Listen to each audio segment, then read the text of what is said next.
My video for March 12th, all about recovery from addiction to either substance or behaviour.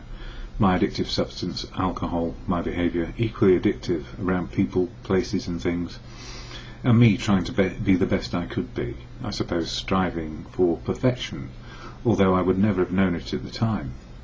I was probably just too fearful to be found out, not feeling good enough, and maybe a chip on my shoulder or two. Anyway, drink was my story for decades, and it went on and on and on, and eventually it got me. So from conviviality to absolute addiction. I think this happens to very many people, but I can only speak for myself. But I can share what's helped me get into recovery and stay there for some time now.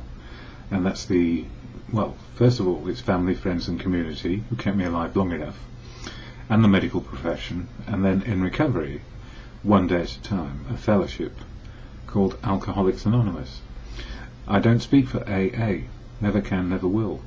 The actual population of AA changes every day as new people come into the fellowship. Some people fall out of it, some people die sober.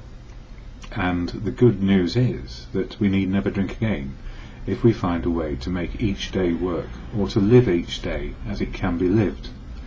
Probably rather than make it work. If we try and make it work, we're trying to make it the way we think it ought to be.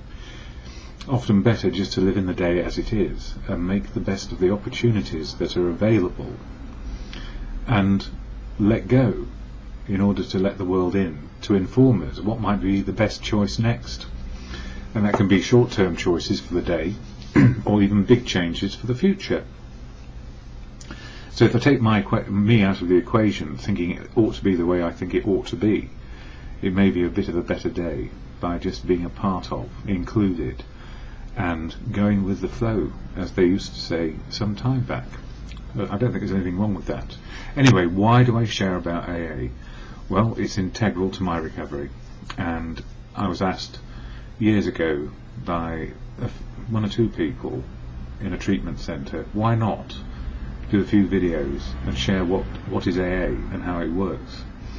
So I've been doing it for quite a while now. Other people ask me because they live in isolated places and can't get to meetings. But I know there is no real substitute for AA face-to-face in meetings. It's where we see the reality of recovery. What you see is what you get, and we attract people rather than promote an idea that it's all going to be well if we go to fellowship. It's not the case. We have good days and bad days like anybody else. We just have no compunction often, or even if we are absolutely destroyed emotionally by a day, we don't have to take a drink to take the edge off or find oblivion in order to sleep. We find a way to deal with our problems as they arise. Or if we can't deal with them, ask for help. So AA, what is it? On this little card here is the AA preamble, and it goes like this, and then I'm going to talk about chapter 4 in the big book of AA as I go along. So AA, what is it? Alcoholics Anonymous is a fellowship of men and women who share their experience, strength and hope with each other, that they may solve their common problem and help others to recover from alcoholism. The only requirement for membership is the desire to stop drinking. There are no dues or fees for AA membership. We are self-supporting through our own contributions. AA is not allied with any sect, denomination, politics, organisation or institution. Does not wish to engage in any controversy, neither endorses nor opposes any causes. Our primary purpose is to stay sober and help other alcoholics to achieve sobriety. And the achieve sobriety and then stay stopped, well, it's a one-day program, and I'm very lucky because in this little book here, Where to Find, it's got about 700 meetings which are available in London for me to go to 7 days a week. Not quite 24 hours a day, but nearly. So if I don't like one meeting, I can go to another. If I fall out with a group of people in one meeting for whatever reason, which can happen because my head goes off a bit, then there are plenty of other meetings where I can share my happiness or my sadness, and listen more to other people and how they're doing. because in listening to the wisdom of others I found much wisdom which I can use. And if I can't get to meetings, there are books like this, the AA Big Book, and I've been covering some of the chapters in recent days. And the reason for doing that is that some people I've met recently can't read too well. Not because they don't want to read or they're not intelligent, it's just that either they haven't learned how to read or they have learning problems. And for many years I didn't realise I had dyslexia, and it took me years and years and years of practice to read at all. And even now I can be confounded and lose my place and lose the sense of meaning. So I go as I can. And yesterday I covered chapter 3, today chapter 4, We Agnostics. But I must say I've had a good day. I've been to 2 meetings, one which is called Just for Today in Pont Street, sun shining, blue sky with bits of cloud and the magnolia blossom on the tree. And the reason why I say that, I took some photos. It was good. But the meeting was good because it was all about truth and honesty and acceptance of life on life's terms, rather than no acceptance of life on life's terms and wanting it all my way. Acceptance is a key. So chapter 4, and I went to a meeting tonight and then out to dinner with some friends as well. Now, that's been a perfect day for me, because I rarely go out to dinner. I'm not always good at socialising after meetings, the meeting after the meeting, but whenever I go I feel better and uplifted, because I've been in the company of people who are sober and making life work as it can, or living life as it can be lived. So chapter 4, We Agnostics. In the preceding chapters you have learned something of alcoholism. We hope we have made clear the distinction between the alcoholic and the non-alcoholic. If when you honestly want to, you find you cannot quit entirely, or if when drinking you have little control over the amount you take, you are probably alcoholic. But only you can say it. I can't say it. If that be the case, you may be suffering from an illness which only a spiritual experience will conquer. To one who feels he is an atheist or agnostic, such an experience seems impossible, but to continue as he is means disaster, especially if he is an alcoholic of the hopeless variety. To be doomed to an alcoholic death, or to live life on a spiritual basis, are not always easy alternatives to face. Which comes down to what do we believe spiritual to be? And this is not in the book, but in my understanding over the years, spiritual is the ability to cope with reality, because reality is where it's happening. And that's not a glib statement. Spiritual is not actually about religious views or faiths, although they are embodied in those religious views or faiths.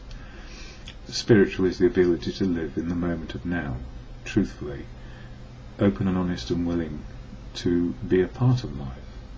That's how it seems to be for me, and I'm learning this from other people. But it goes on to say that it isn't so difficult. About half our original fellowship were exactly of that type.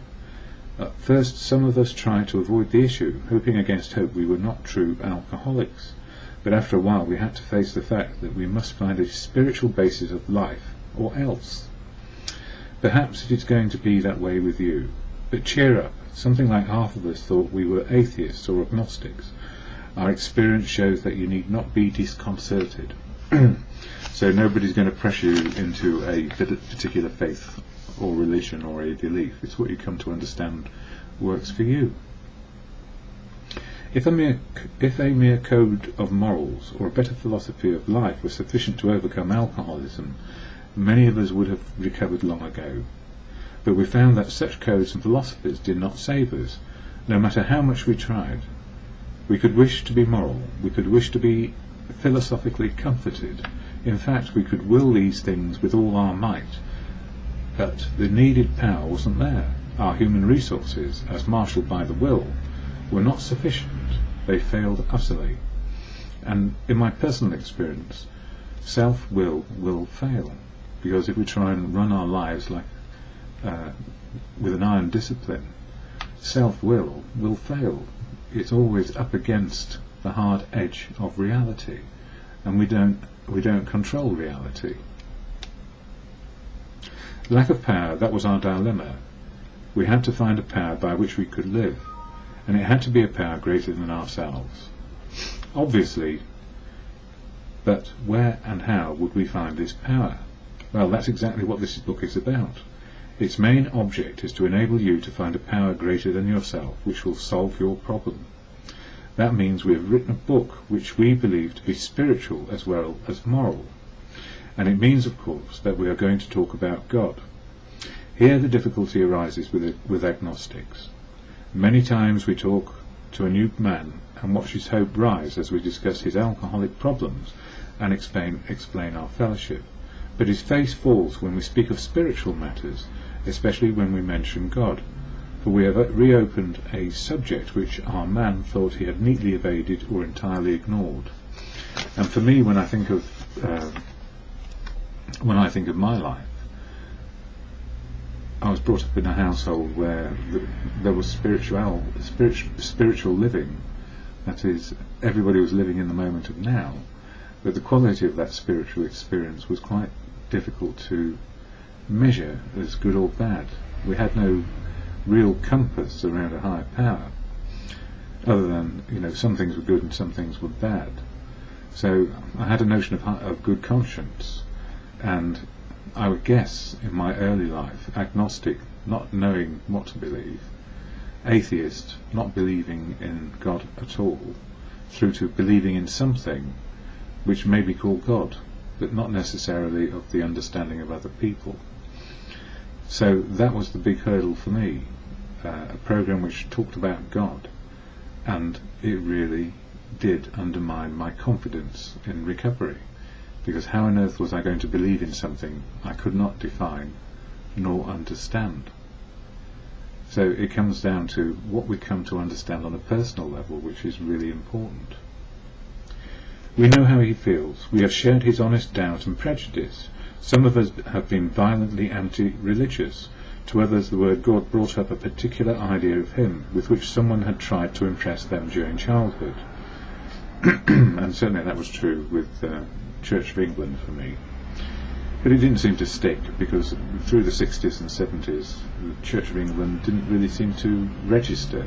It was the swinging 60s and the mad 70s. Perhaps to impress them during our childhood, perhaps we rejected this particular conception because it seemed inadequate. With that rejection we imagined we had abandoned the God idea entirely. We were bothered with the thought that faith and dependence upon a power beyond ourselves was somewhat weak, even cowardly. We look upon this world of warring individuals, warring theological systems, and in inexplicable calamity with deep scepticism. We looked askance at many individuals who claimed to be godly.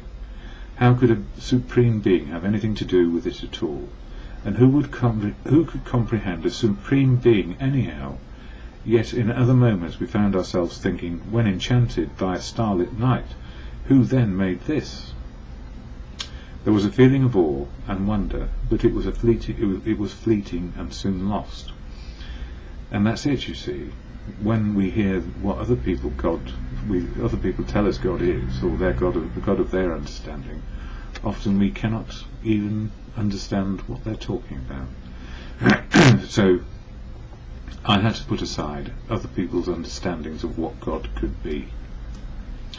And at the same time, no, I can't define God, because if there is one, and it made the universe, or he or she or it made the universe, I could never explain or define the universe, so how could I ever define a higher power? Yes, we of agnostic temperament have had these thoughts and experiences. Let us make haste to reassure you. We found that as soon as we were able to lay aside prejudice and express even a willingness to believe in a power greater than ourselves, we commenced to get results, even though it was impossible for any of us to fully define or comprehend that power which is God. And I think that's an important statement. It was impossible for any of us to fully define or comprehend that power which is God. But as I know, the wisdom of other people is superior to mine. The collective wisdom of the planet is far superior to the wisdom I will ever learn in my lifetime. So if I could say to myself, God works through people, and the wisdom I hear, which is better than the wisdom that resides in me, I could let go and let the wisdom in from other people. Now this is not me trying to work my way around it, it's just saying honestly I don't know and could not define God. Much to our relief, we discovered we did not need to consider another's conception of God. So it's not what another person feels or believes to be a higher power, it's what an individual, you or me, decides is a higher power, as long as we are not it. Our own conception, however inadequate, was sufficient to make the approach and to effect a contact with him. So if God works through people, I'm in contact. As soon as we admitted the possible existence of a creative intelligence, a spirit of the universe, underlying the totality of things, we began to be possessed of a new sense of power and direction, provided we took other simple steps. We found that God does not make too hard terms with those who speak to him. To us the realm of the spirit is broad, roomy, all-inclusive, never exclusive or forbidding to those who earnestly seek. It is open, we believe, to all men. So if we were all working together, a higher power seems to work for me. But this is the power on earth, if you like, how it manifests in reality. It's not actually waiting for God to make me better. When therefore we speak to you of God, we mean your conception of God, your own conception of God. This applies too to other spiritual expressions which you find in this book. Do not let any prejudice you may have against spiritual terms deter you from honestly asking yourself what they mean to you. At the start, this was all we needed to commence spiritual growth. And for me, spiritual growth is the ability to see, live, and be a part of the reality today. To effect our first conscious relation with God as we understood him, afterward we found ourselves accepting many things which then seemed entirely out of reach. That was growth, but if we wished to grow, we had to begin somewhere, so we used our own conception, however limited it was. And actually, it's not limited at all. It's actually only limited by what we refuse to open up to, and that's reality. So when people say God is now, I just didn't know what they meant, but now I have an understanding that if reality is our spiritual connection to living, and it is, as far as I can make out, then God is now, can only be now, and forever now, not in the past and not in the future. It's how it manifests and how you understand it which works for you. I hope that's not too confusing. It was for me for years. We needed to ask ourselves but one short question. Do I now believe, or am I even willing to believe, that there is a power greater than myself? And for me the answer was yes. As soon as a man can say that he does believe or is willing to believe, we emphatically assure him that he is on his way. It has been repeatedly proven among us that upon this simple cornerstone a wonderfully effective spiritual structure can be built. That was great news to us, for we had assumed we could not make use of spiritual principles unless we accepted many things on faith which seemed difficult to believe. When people presented us with spiritual approaches, how frequently did we all say, I wish I had what that man has. I am sure it would work if I could only believe as he believes. But I cannot accept as surely true the many articles of faith which are so plain to him. So it was comforting to learn that we could commence at a simpler level. I like simple levels, actually, because it means I can understand them. So faith doesn't need to be complicated. Indeed, if we make it complicated, we'd probably turn it into something it's not, something which binds us and controls us. And the program is about freedom of choice. So I like the simple level. Besides a seeming inability to accept much on faith, we often found ourselves handicapped by obstinacy, sensitiveness, and unreasoning prejudice. And in those states, this particular individual reading out now was a defiant, stubborn son of a gun. I don't know why. It's just the characteristics that seemed to keep me going. Certainly kept me going on drinking. Many of us have been so touchy that even casual reference to spiritual things made us bristle with antagonism. This sort of thinking had to be abandoned. Though some of us resisted, we found no great difficulty in casting aside such feelings. Faced with alcoholic destruction, we soon became as open-minded on spiritual matters as we had tried to be on other questions. In this respect, alcohol was a great persuader. It finally beat us into a state of reasonableness. Or in other words, there's no way out. Sometimes this was a tedious process. We hope no one else will be prejudiced for as long as some of us were. And I guess I always thought that I had to stand on my own 2 feet, take control, and be the major power of whatever was happening around me. And I don't think I did it deliberately or with a particular perception or intent, but it just seemed to be what I thought I ought to be doing, without really referencing what is the big picture, where is the wisdom from other people. The reader may still ask why he should believe in a power greater than himself. We think there are good reasons. Let us have a look at some of them. The practical individual of today is a stickler for facts and results. Nevertheless, the 20th century readily accepts theories of all kinds, provided they are firmly grounded in fact. We have numerous theories, for example, about electricity. Everybody believes them with a murmur of doubt. Why this ready acceptance? Simply because it is impossible to explain what we see, feel, direct and use without a reasonable assumption as a starting point. Everybody nowadays believes in scores of assumptions for which there is good evidence, but no perfect visual proof. And does not science demonstrate that visual proof is the weakest proof? It is being constantly revealed as mankind studies the material world that outward appearances are not inward reality at all. To illustrate, the prosaic steel girder is a mass of electrons whirling around each other at incredible speed. These tiny bodies are governed by precise laws, and these laws hold true throughout the material world. Science tells us so. We have no reason to doubt it. When, however, the perfectly logical assumption is suggested that underneath the material world and life, as we see it, there is an all-powerful guiding creative intelligence, right there our perverse streak comes to the surface, and we laboriously set out to convince ourselves it isn't so.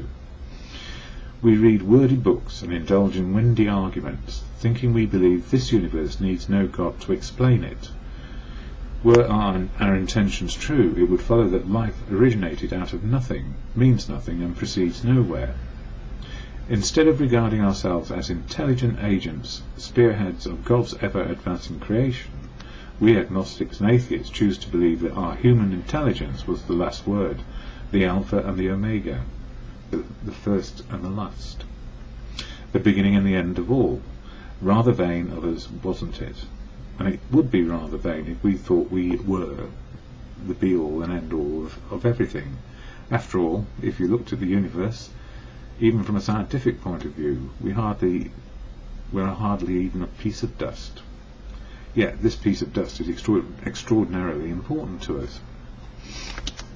So why not be in it? We who have travelled this dubious path beg of you to lay aside prejudice, even against organised religion. We have learned that whatever the human frailties of various faiths may be, those faiths have given purpose and direction to millions.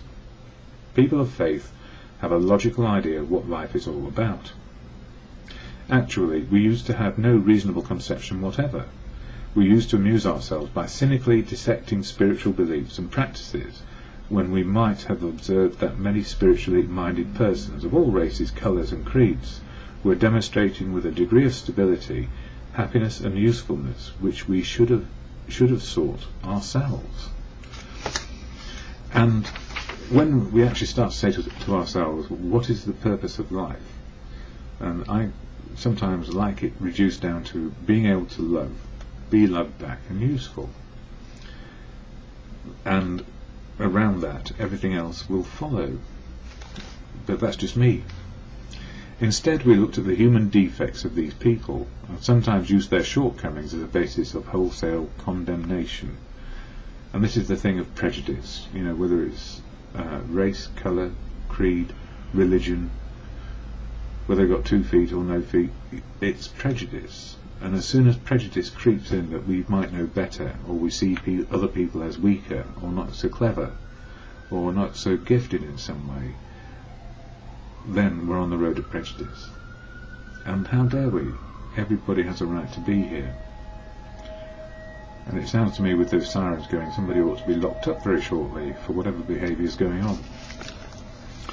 We talked of intolerance while we were intolerant ourselves. We missed the reality and the beauty of the forest because we were diverted by the ugliness of some of its trees. And after all, they're only ugly to us; to others it's beautiful. In our personal stories you will find a wide variation in the way each teller approaches and conceives the power which is greater than himself. And don't forget, each person who has a power greater than himself, or recognises a power greater than themselves, tends to participate in life rather than try and run and control everything, because we can't. Whether we agree with a particular approach or conception seems to make little or no difference, or to make little difference. Experience has taught us that these are matters about which, for our purpose, we need not be worried, which is why we don't bring our faith, our religion and politics into fellowship. We only have one desire: to be sober today. And it doesn't matter what our backgrounds are. If somebody's got some wisdom and it sounds right for us, why not use it? Whether we agree with a particular approach or conception seems to make little or no difference. Experience has taught us that these are matters about which, for our purpose, we need not be worried. They are questions for each individual to settle for himself. Free will. Yeah, free will, always. Free choices, freedom of choice to believe what we believe. On one proposition, however, these men and women are strikingly agreed. Every one of them has gained access to and believes in a power greater than himself. This power has in each case accomplished the miraculous and the humanly impossible.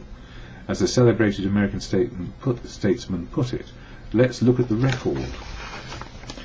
Here are thousands of men and women, worldly indeed. They flatly declare that since they have come to believe in a power greater than themselves, to take a certain attitude toward that power, and to do certain simple things, there has been a revolutionary change in their way of living and thinking. In the face of collapse and despair, which is where alcoholism took me, in the face of the total failure of their human resources, that's everything that I had, I could not stop drinking, they found that a new power, peace, happiness and sense of direction flowed into them. And for me, it took a while. This happened soon after they wholeheartedly met a few simple requirements. Once confused and baffled the seeming futility of existence, they show the underlying reasons why they were making heavy going of life. Leaving aside the drink question, they tell why living was so unsatisfactory. They show how the change came over them. When many hundreds of people are able to say that the consciousness of the presence of God is today the most important fact of their lives, they present a powerful reason why one should have faith. Again, though, the conception of that power greater than us, or accepting there is a power greater than us, if you ask each individual, you'll get a slightly different definition, because that's just the nature of humans. And that's not me poking fun, it's just being realistic. There are 6.5 billion people on the planet, each with an outlook which changes day by day. Some get closer to a power closer to believing in a power greater than themselves, and others don't. It's just how life is, and how difficult we can make life. This world of ours has made more material progress in the last century than in all the millenniums which went before. Almost everyone knows the reason. Students of ancient history tell us that the intellect of men in those days was equal to the best of today. Yet in ancient times, material progress was painfully slow. The spirit of modern scientific inquiry, research and invention was almost unknown. In the realm of the material, men's minds were fettered by superstition, tradition, and all sorts of fixed ideas. Some of the contemporaries of Columbus thought a round earth preposterous. Others came near putting Galileo to death for his astronomical heresies. We asked ourselves this: are not some of us just as biased and unreasonable at the realm of the spirit as were the ancients about the realm of the material? Even in the present century, American newspapers were afraid to print an account of the Wright brothers' first successful flight of the Kitty Hawk. Had not all efforts at flight failed before? Did not Professor Langley's flying machine go to the bottom of the Potomac River? Was it not true that the best mathematical minds had proved man could never fly? And the best mathematical minds also proved that a bee couldn't fly. Had not people said God reserved this privilege to the birds? Only 30 years later, the conquest of the air was almost an old story, and airplane travel was in full swing. But in most fields, our generation has witnessed complete liberation of our thinking. Show any longshoreman a Sunday supplement describing a proposal to explore the moon by means of a rocket, and he will say, "I bet they do it. Maybe not so long either." Is not our age characterized by the ease with which we discard old ideas for new, by the complete readiness with which we throw away the theory or gadget which does not work for something new which does? We had to ask ourselves why we shouldn't apply to our human problems this same readiness to change our point of view. We were having trouble with personal relationships. We couldn't control our emotional natures. We were a prey to misery and depression. We couldn't make a living. We had a feeling of uselessness. We were full of fear. We were unhappy. We couldn't seem to be of real help to other people. And if you hear the noise of clanking bottles in the background, it's one of the restaurants close to where I live, taking out the empties. I smile when I say that, because it happens every night, and it always makes me smile, because I haven't drunk any of them. We couldn't seem to be of real help to other people. Was not a basic solution of these bedevilments more important than whether we should see newsreels of lunar flight? Of course it was. When we saw others solve their problems by a simple reliance upon the spirit of the universe, we had to stop doubting the power of God. And this is where it comes down to, for me, God works through people, the ever-improving wisdom that I hear around me, not only in the fellowship, but from other people too, talking about the truth of now. The Wright brothers' almost childish faith that they could build a machine which would fly was the mainspring of their accomplishment. Without that, nothing could have happened. We agnostics and atheists were sticking to the idea that self-sufficiency would solve our problems, when others showed us that God's sufficiency worked with them. We began to feel like those who had insisted the Wrights could never fly. Logic is great stuff. We liked it. We still like it.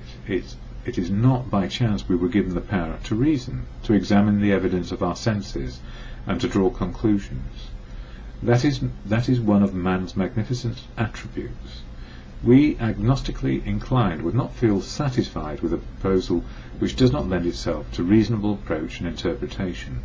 Hence we are at pains to tell why we think our present faith is reasonable, why we think it more sane and logical to believe than not to believe, why we say our former thinking was soft and mushy when we threw up our hands in doubt and said we don't know. But actually, I don't mind not knowing. If I start with I don't know at the beginning of the day, and I can be teachable and I can learn things, when it comes to spiritual matters of the heart, and living well, to good conscience, Where am I going to get my wisdom from?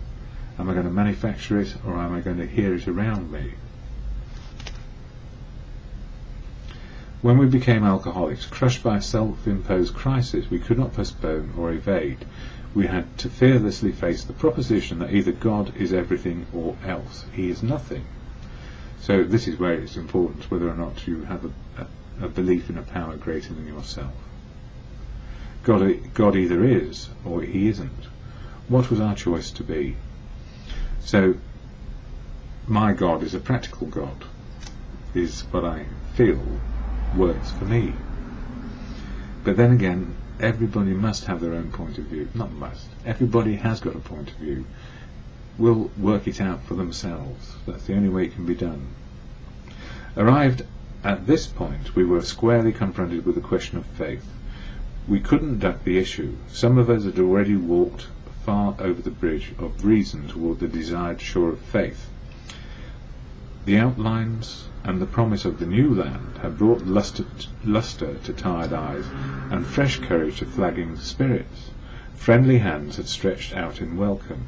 We were grateful that reason had brought us so far, but somehow we couldn't quite step ashore. Perhaps we had been leaning too heavily on reason that last mile, and we did not like to lose our own support. Yeah, it sort of makes sense when it's read out like this. Well, it does to me anyway. But you see, I've been doing it for a few years, so that was natural. But let us think a little more closely. Without knowing it, had we not been brought to where we stood by a certain kind of faith? For did we not believe in our own reasoning? Did we not have confidence in our ability to think? What was that but a sort of faith? Yes, we had been faithful, abjectly faithful, to the God of reason. So in one way or another we discovered that faith had been involved all the time. And I really like that, because, you know, just having faith that things can work out if the circumstances are there, that they will. And being open to those circumstances happening. We found too that we had been worshippers. What a state of mental gooseflesh that used to bring on. Well, I haven't had any yet, but that's just me. Had we not variously worshipped people, sentiment, things, money, and ourselves? And then, with a better motive, had we not worshipfully beheld the sunset, the sea, or a flower? Who of us has not loved something or somebody? How much did these feelings, these loves, these worships have to do with pure reason? And the simple answer is, not very much. Little or nothing we saw at last. Were not these things the tissue out of which our lives were constructed? Did not these feelings, after all, determine the course of our existence? So yes, we have hard science, but when it comes down to the absolute quality of life, it's how we feel about it. Are we loved back? Can love back? Are we useful? It was impossible to say we had no capacity for faith or love or worship. In one form or another, we had been living by faith and little else. Imagine life without faith. Well, that reminds me of my last days of drinking. Were nothing left but a pure reason, it wouldn't be life. But we believed in life, of course we did.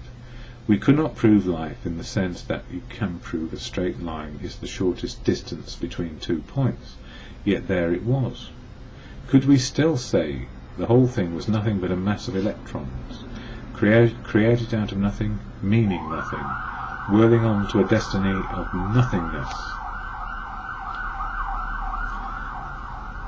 More police going out for more stuff. Of course we couldn't. The electrons themselves seemed to be more intelligent than that, at least so the chemist said. Hence we saw that reason isn't everything. Neither is reason, as most of us use it, entirely dependable, because we humans can be quite unreasonable. You know, though it emanates from our best minds. What about people who proved that man could never fly? Yet it had been seeing another kind of flight, a spiritual liberation from this world. People who rose above their problems. They say God made these things possible, and we only smiled. We had seen spiritual release, but liked to tell ourselves it wasn't true. In other words, we'd liked it to all be down to us. And as individuals, it's not true. Nothing is actually down to the individual per se. It's down to where we are in the way the world works today, with all the 6.5 billion other people on the planet. Actually, we were fooling ourselves, for deep down in every man, woman and child is the fundamental idea of God, and for that some say God is love. It may be obscured by calamity, by pomp, by worship of other things, but in some form or other it is there, for faith in a power greater than ourselves, and miraculous demonstrations of that power in human lives, are fact as old as man himself. We finally saw that faith in some kind of God was a part of our make-up, just as much as the feeling we have for a friend. Sometimes we had to search fearlessly, but he was there. He was as much a fact as we were. We found the great reality deep down within us. In the last analysis, it is only there that he may be found. It was so with us. We can only clear the ground a bit. If our testimony helps sweep away prejudice, enables you to think honestly, encourages you to search diligently within yourself, then if you wish you can join us on the broad highway. With this attitude you cannot fail. The consciousness of your belief is sure to come to you. In this book you will read the experience of a man who thought he was an atheist. His story is so interesting that some of it should be told now. His change of heart was dramatic, convincing and moving. Our friend was a minister's son. He attended church school, where he became rebellious at what he thought an overdose of religious education. For years thereafter he was dogged by trouble and frustration, business failure, insanity, fatal illness, suicide. These calamities in his immediate family embittered and depressed him. Post-war disillusionment, even more serious alcoholism, impending mental and physical collapse, brought him to the point of self-destruction. One night, when confined in a hospital, he was approached by an alcoholic who had known a spiritual experience. Our friend's gorge rose as he bitterly cried out, "If there is a God, he certainly hasn't done anything for me." But later, alone in his room, he asked himself this question: is it possible that all the religious people I have ever known are wrong? While pondering the answer he felt as though he lived in hell. Then, like a thunderbolt, a great thought came. It cried out all else. Who are you to say there is no God? This man recounts that he tumbled out of bed to his knees. In a few seconds he was overwhelmed by a conviction of the presence of God. It poured over and through him with the certainty and majesty of a great tide at flood. The barriers he had built through the years were swept away. He stood in the presence of infinite power and love. He had stepped from the bridge to shore. For the first time he lived in conscious companionship with his Creator. Thus was our friend's cornerstone fixed in place. No later vicissitude had shaken it. His alcoholic problem was taken away. That very night, years ago, it disappeared, save for a few brief moments of temptation. The thought of drink has never returned, and at such times a great revulsion has risen up in it. Seemingly he could not think even if he would. God had restored him to his sanity. What is this but a miracle of healing? Yet its elements are simple. Circumstances made him willing to believe. He humbly offered himself to his Maker. Then he knew. Even so has God restored us all to our right minds. To this man the revelation was sudden. Some of us grow into it more slowly, but he has come to all who have earnestly sought him. When we draw near to him, he disclosed himself to us. And for me it's very simple. In some parts of our lives we may be agnostic, we may be atheists, and we may be believers.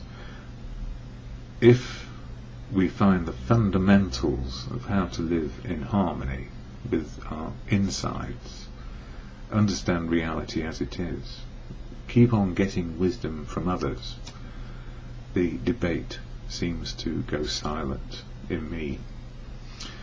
So I don't know what your understanding of God may be, but I've got one myself, and it keeps on changing and growing and ever evolving, and it's not me.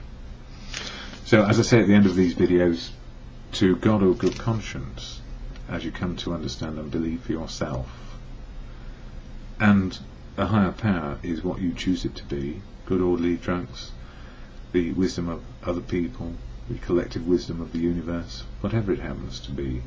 If it works for you, let it work for you. So to God of good conscience, as you understand, God, grant me the serenity to accept the things I cannot change, courage to change the things I can, and the wisdom to know the difference for me is just for today. Work, relationships, materialism, collecting, you name it. I could collect for anyone or for a country.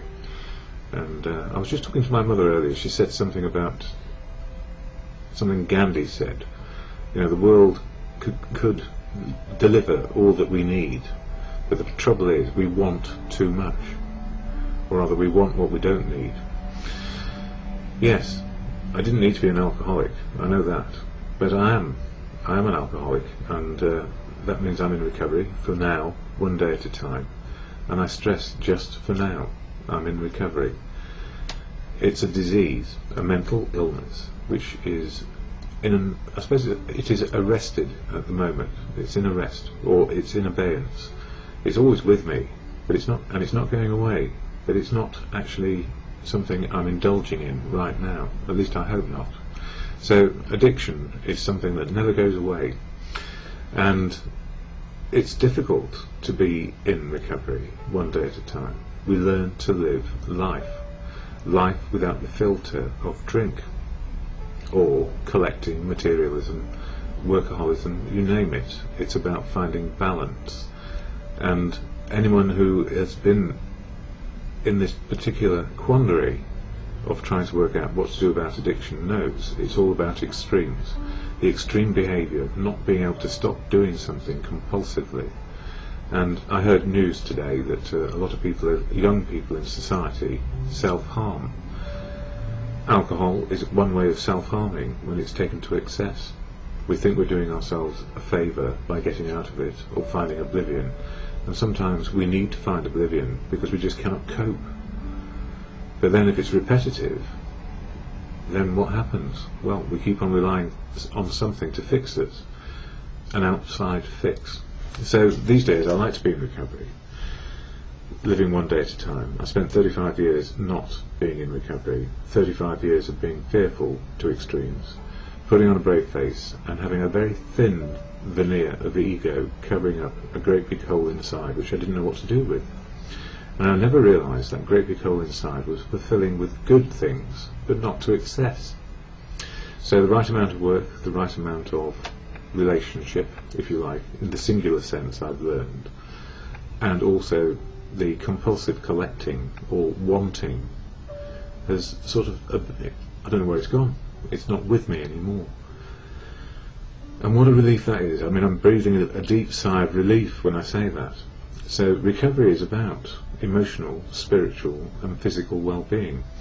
And I've learned that I cannot do it on my own. I cannot be trying to live life through self-will, because for me self-will leads to self-obsession and self-will run riot. And I've learned this in recovery. I didn't know this beforehand. I didn't know that I was ignorant of my illness. I was completely ignorant, and to an extent I can be today, because there's so much I don't know. But ignorance is not bliss, not for me anyway. So I like to learn what's keeping me sober on a daily basis, and what helps me more than anything these days is being able to lean on and be a part of a fellowship, and that fellowship is AA, Alcoholics Anonymous. And over the last 24 hours there's been some question about what is anonymity and why is it important. And to me, anonymity is extremely important for people to find sanctuary, to find the truth of who they are.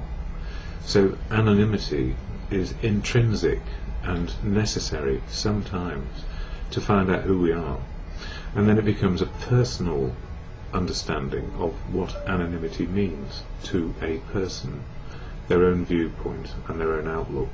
And it's not for me to break anonymity of anybody else, but if I feel it's important to share a message of experience, strength and hope to help other people find sobriety, I try and find the right way, which is going to be truthful and not secret. So for me, secrecy doesn't work. Truthful works. Open, honest, willing, living works. And one of the dangers is if we set ourselves up as something special and different and knowing it all, we can be knocked down by our own ego and knocked down by our own illness and find ourselves right back in the malady of addiction. So there's a great danger that although we speak of recovery, it doesn't mean we're cured. And that's one of the things which is really important to me. My spiritual well-being is contingent on working a program of 12 steps of action which keep me sober. So for me, AA provides those 12 steps of action to change my attitude and behaviour on a daily basis. And I share the AA preamble here and then something from the readings of AA, so that I share a message of hope, experience and strength, hopefully. So the AA preamble reads like this, or the statement of intent. Alcoholics Anonymous is a fellowship of men and women who share their experience, strength and hope with each other, that they may solve their common problem and help others to recover from alcoholism. The only requirement for membership is a desire to stop drinking. There are no dues or fees for AA membership. We are self-supporting through our own contributions. AA is not allied with any sect, denomination, politics, organisation or institution. Does not wish to engage in any controversy, neither endorses nor opposes any causes. Our primary purpose is to stay sober and help other alcoholics to achieve sobriety. So although I do these videos, they're not endorsed by anybody, and certainly not by AA. They're my way of sharing a message of experience, strength and hope. So it's my message, and I couldn't say it or share it without having been in the fellowship for some time and continuing to learn. But you know what? I am fallible. I'm not right or wrong. I'm fallible, and I can be susceptible as anybody else to going out there and having a relapse and finding that I need to start from scratch again. And I don't mind that. I don't mind knowing that I am a human being just making progress one day at a time. So anonymity for me is not the issue, but anonymity is important. I would never have found recovery without having that opportunity and sanctuary to find out something about the truth to get me on the path of living in recovery. That's as simple as that. So each day is important to me. I start my day and think and feel what is good for me and what is good to be a part of life and be useful. So important. And the daily reading for today is all about that. This book, Daily Reflections, which I share from, simply because it keeps me sober as much as anything else, and it covers the 12 steps of AA, one a month, and it's step 3, which is it's putting ourselves in the care of a higher power, or God, of your understanding. And for me that is the wisdom of the universe. Truth, the absolute truth of now, not my truth, or what I think it is, but the truth of as it unfolds on a daily basis. So I know just as much as I know. Anyway, for March 12th it says this, a day's plan. On awakening, let us think about the 24 hours ahead. We consider our plans for the day. Before we begin, we ask God to direct our thinking, especially asking that it be divorced from self-pity, dishonest or self-seeking motives. Every day I ask God to kindle within me the fire of His love, so that love burning bright and clear will illuminate my thinking and permit me to do better His will. or for me, the goodwill and good conscience of living. Throughout the day, as I allow outside circumstances to dampen my spirits, I ask God to sear my consciousness with the awareness that I can start my day over any time I choose, 100 times if necessary. And for me, sometimes it is 100 times, and that's okay, because I need to be open to change my attitude and behaviour. So that serenity prayer, to God or good conscience, as you choose, saves my bacon. God, grant me the serenity to accept the things I cannot change, courage to change the things I can, and the wisdom to know the difference, for me, is just for today.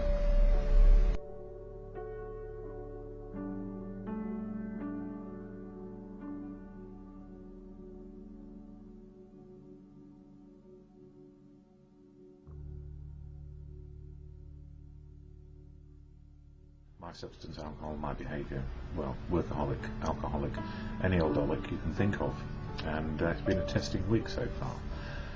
Not a challenge to my sobriety as much as my feelings and how I feel about other people, and I'm glad I'm in a fellowship called Alcoholics Anonymous, which keeps me on track on a daily basis, just for today. And it has a toolkit called the 12 Steps. 12 Steps of AA are action steps, and they need life experience to make them work. Without the life experience, the 12 steps have no context. So for me, life and living is the context of the 12 steps, and every experience is valid and in some ways touches on the 12-step program. How on earth did they manage to do that 80 years ago? I have no clue, other than it was based on a lot of wisdom of the centuries of what people had learned and used over the years, and then made it into a program of sobriety and recovery. And we have new words for old habits. So what was a drunk back then is an alcoholic now, and it goes on and on. So we learn day by day just where we are and what we can do, and that is the gift of fellowship for me, that I have it. It is not just a fellowship is fellows, men, women, who just stay sober one day only, and the preamble is shared at every meeting on this little card. And I'll share it with you now because it brings me into the moment of now and slows me down, stops me jabbering. Alcoholics Anonymous is a fellowship of men and women who share their experience, strength and hope with each other, that they solve their common problem and help others to recover from alcoholism. The only requirement for membership is a desire to stop drinking. There are no dues or fees for AA membership. We are self-supporting through our own contributions. AA is not allied with any sect, denomination, politics, organisation or institution. It does not wish to engage in any controversy, neither endorses nor opposes any causes. Our primary purpose is to stay sober and help other alcoholics to achieve sobriety. And even in sobriety, life isn't a box of chocolates or a bunch of roses sometimes, and it really has been a difficult few weeks. And I feel that my relationship is well and truly over with a very wonderful woman, and that's all right, because she will be okay and I'll be okay. Our life together wasn't going to happen, it seems, now. But you know what? We only have one day. But also the sad news of my mutual friend. He died on Monday, and he was well loved by a lot of people in and out of fellowship round here in Chelsea, and was a compassionate man, and he helped me. We had a sort of mutuality around sponsorship with another person, and the three of us were very much on the same wavelength. And thank you for words shared about him. Not easy at all, and the sadness is overwhelming now and then, but that's just as it may be. That's grieving, and I'm learning that all over again on two fronts. So today, how am I now? Well, I'm feeling okay, just okay. I've been checking my blood sugars, making sure my type 1 diabetes regime is as good as it can get just now, with medication changes to do with neuropathic pain caused by diabetes and also clinical depression. Quite a significant change in my chemical balances, I guess. So there are some ups and downs in blood sugar readings which can be alarming if I didn't know what was going on. So on a personal front, it's been bloody hard work, and almost like a full-time job, just keeping an eye on what is going on. And it's been made harder sometimes by overzealous people trying to cut costs with my medication list. I won't go into that now, but you know, it impacts sometimes, and I don't think administrators really understand the dangers if they cut things out of a prescription just willy-nilly so the figures look better. That's what I suspect has happened, but that's just me suspecting. I need not do that, and I need not go down a route of challenge and disarray. Today, what's helped me? Daily Reflections book, and also the AA Big Book, which I want to talk about very briefly. The 12-step action program I mentioned at the beginning is step 3 in March being the 3rd month, and it is about, just to be quite clear and exact, made a decision to turn our will and our lives over to the care of God as we understood Him. And in the context of that, March 12th, this book, Daily Reflection, A Day's Plan. On awakening, let us think about the 24 hours ahead. We consider our plans for the day. Before we begin, we ask God to direct our thinking, especially asking that it be divorced from self-pity, dishonest or self-seeking motives. And this is about the higher power, God, as you understand Him, not me. I have my own, which is very similar to Gandhi's outlook, although I'm sure if we actually sat down we would argue about it. So here we go. Every day I ask God to kindle within me the fire of His love, so that love burning bright and clear will illuminate my thinking and permit me to better do His will. Throughout the day, as I follow outside circumstances to dampen my spirits, I ask God to sear my consciousness with the awareness that I can start my day over any time I choose, 100 times if necessary. And that's really like Kipling's if at the end of it all we are able to see the day as is and live it to the best of our ability, not in our own way, just getting our self-will. It's about life, living, being included, being no bigger, no smaller than anybody else. But this thing of step 3 in God, I use I have to find my own God, or my own higher power, so that I may deal with life in a fairly amicable and equalised way with everybody else on the planet. And that is to say, everybody else has a right, and everybody else has an understanding of their God, or no God, or a higher power, or no higher power. All I know is there are natural powers greater than me, including society and civilization, community in which I live, local government. But those are more, I guess, tangible powers. But the higher power of good conscience is faith, courage and confidence to be engaged in the right activities. And when talking about God, in AA's big book, from the chapter about we agnostics, which I'll paraphrase, much to our relief, we discovered we did not need to consider another's conception of God. Our own conception, however inadequate, or in my view adequate, was sufficient to make the approach and to effect a contact with Him. As soon as we admitted the possible existence of a created intelligence, a spirit of the universe underlying the totality of things, we began to be possessed of a new sense of power and direction, provided we took other simple steps. We found that God does not make too hard terms with those who seek Him. To us, the realm of the spirit is broad, roomy, all-inclusive, never exclusive or forbidding. To those who earnestly seek, it is open, we believe, to all men and women. When, therefore, we speak to you of God, we mean your own conception of God. This applies, too, to the other spiritual expressions which you find in this book. Do not let any prejudice you may have against the spiritual terms deter you from honestly asking yourself what they mean to you. At the start, this was all we needed to commence spiritual growth, to effect our first conscious relation with God as we understood Him. Afterward, we found ourselves accepting many things which seemed entirely out of reach. That was growth, but if we wished to grow, we had to begin somewhere. So we used our own conception, however limited or unlimited it was. We need to ask ourselves but one short question: do I now believe, or am I willing to believe, that there is a power greater than myself? As soon as any man can say that he does believe, or is willing to believe, we emphatically assure him that he is on his way. It has been repeatedly proven among us. that upon this simple cornerstone a wonderfully effective spiritual structure can be built. And I wholeheartedly agree with that, because it is as we understand it.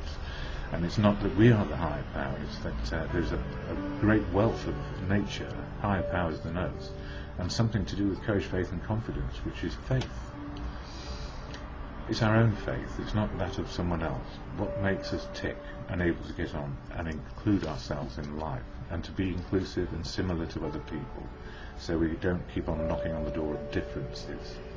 So when I say, God, grant me the serenity to accept the things I cannot change, courage to change the things I can, and the wisdom to know the difference, I hope always to cherish and to love always.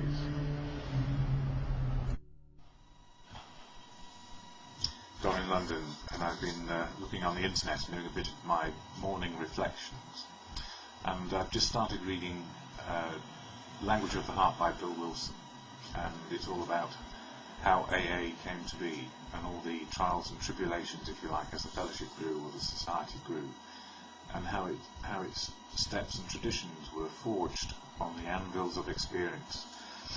And it's always good food for thought, and it makes me realise that the fellowship of AA, Alcoholics Anonymous, is very much about finding our place in life and finding the balance in life, and having a bit of faith, courage and confidence to keep on going when sometimes our fear, putting on a brave face, and ego gets in the way. And often we can be diverted from what is good for us just by simply being human, and that is the human condition. Anyway, coming on to some of the bits which I've found. As Bill sees it, Reason, A Bridge to Faith, page 208. We were squarely confronted with the question of faith. We couldn't duck the issue. Some of us had already walked along the bridge of reason towards the desired shore of faith, where friendly hands stretched out in welcome. We were grateful that reason had brought us so far, but perhaps we had been relying too heavily on reason that last mile, and we did not like to lose our support. Yet, without knowing it, had we not been brought to where we stood by a certain kind of faith? For did we not believe in our own reasoning? Did we not have confidence in our ability to think? What was that but a sort of faith? Yes, we had been faithful to the God of reason. So in one way or another, we discovered that faith had been involved all the time. And I guess, to an extent, when I talk about God being truth, it is about reason. And a friend of mine who always says that God is love, and God works through people and love, then the truth and love provide us with a very satisfactory understanding of what God may be in our lives. And, truth and love are higher absolutes, probably, than I've ever achieved in my human condition. Because I am human, and I'm just learning all the time how to be. And then, another one here. Just turn over this page. Keep it simple. The 12-step program is spiritual, based on action coming from love. Martha Cleveland. To be spiritual means to be an active person. It means spending time with others. It means sharing love. It means looking for ways to be more loving to others. It means looking for ways to make the world a better place. Step 3 helps us look at the world better. We turn our lives over to the care of our higher power. So let's allow care to direct our lives. Let's always be asking ourselves, in what I'm doing something that shows care. Prayer for the day. Higher power, let me achieve in a loving, caring way. Let the love in my heart be my guide. Action for today. Today I'll do something good for someone and keep it secret. And that really comes from the Just for Today card, which is all part of the toolkit of AA. And even just a simple little card can give us an inkling of what is going to make us happy and make the people around us happy. And this thing of spiritual, what is spiritual? People wrap themselves in cotton wool or in gravitas of being spiritual, and the actual act of being spiritual is living in the present moment and doing our best, what is best for us and what is best for the people around us. And it doesn't mean we're in control. It's somewhere there is a balance between all that we meet each and every day, and we need work harmoniously. So in my book of spirituality, No amount of good deeds in the past can surpass the good deeds we can do today, and no amount of intent to be spiritual in the future can do us any good. Spiritual is only a one day in the moment, in the ever-present moment of now, as we conduct ourselves. So whilst we might want to have a bank vault full of spiritual, there is no such thing. Spiritual is just now. It cannot be any other way.